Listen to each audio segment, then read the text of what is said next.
누구나 주인의 말을 잘 듣는 반려견을 기르고 싶을 텐데요. 하지만 처음부터 예절을 몸에 익히고 태어난 반려견은 없겠죠. 사람과 마찬가지로 반려견에게도 교육이 필요한데요. 오늘은 반려견을 잘 교육시키기 위한 팁에 대해 알아볼게요.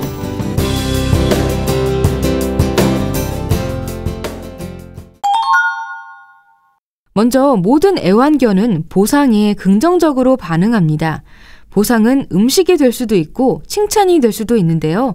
착한 일을 했을 때 보상을 해주면 애완견을 자극해서 다음에 또 착한 일을 하게 할 수 있습니다. 단 보상할 때 시간이 중요한데요. 착한 행동을 한 경우 2, 3초 이내에 보상을 해줘야 합니다. 그렇지 않으면 애완견은 보호자가 보상하려던 행동이 아닌 다른 행동에 대한 보상으로 착각할 수 있습니다. 다음으로 애완견에게 해도 되는 일과 해서는 안 될 일을 가르치는 게 중요한데요. 특히 물건을 씹는다거나 사람을 무는 행동은 잘못이라는 걸 분명히 알려줘야 합니다. 잘못한 일을 알려주기 위해서는 보상을 제거하는 방법이 있는데요. 잘못을 했을 때 간식을 주지 않는 방법도 있고요. 아니면 반려견만 남겨놓고 방에서 잠시 나갔다가 들어올 수도 있습니다. 이렇게 하면 반려견은 주인의 사랑과 관심이 사라지는 걸 막기 위해 더 이상 그런 행동을 하지 않게 됩니다. 하지만 물론 이렇게 보상을 제거하는 것만으로는 충분하지 않을 때가 있죠. 이럴 때는 안 돼 라는 말로 그 행동을 강하게 제지해야 합니다. 하지만 애완견은 그 행동이 잘못이라는 걸 모르기 때문에 소리를 지르거나 야단을 쳐서는 안 되고요. 대신 안 되나 그만 같은 소리를 내서 주의를 끈 후에 애완견이 동작을 멈추면 그에 대한 보상을 해줍니다. 이렇게 반려견의 행동에 따라 보상을 주거나 제거하는 방법을 여러 상황에 활용할 수가 있는데요. 우선 배변 교육을 할 때는 집안 곳곳에 배변 패드를 깔아놓고 반려견이 패드 위에 대소변을 보면 간식과 칭찬으로 보상을 해줍니다.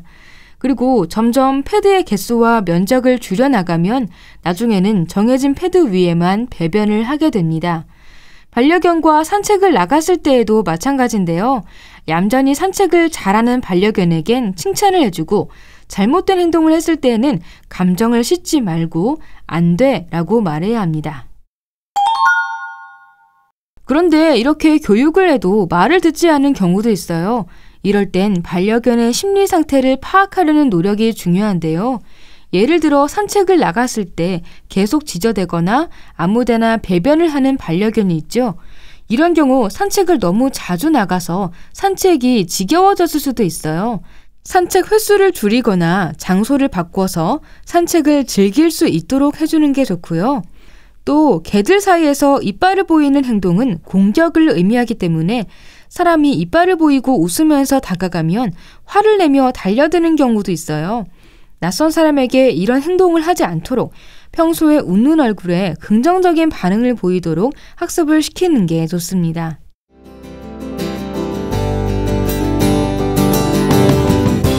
이렇게 반려견들의 행동에 의미가 있다는 걸 알게 되면 소통은 물론 문제 행동의 원인을 파악하기도 쉬워지는데요. 따라서 반려견을 키우는 보호자라면 소통 방식의 차이를 인정하고 그들의 언어를 이해하도록 노력해야 합니다. 처벌보다는 이해와 사랑으로 반려견을 가르쳐야 한다는 것 잊지 마세요.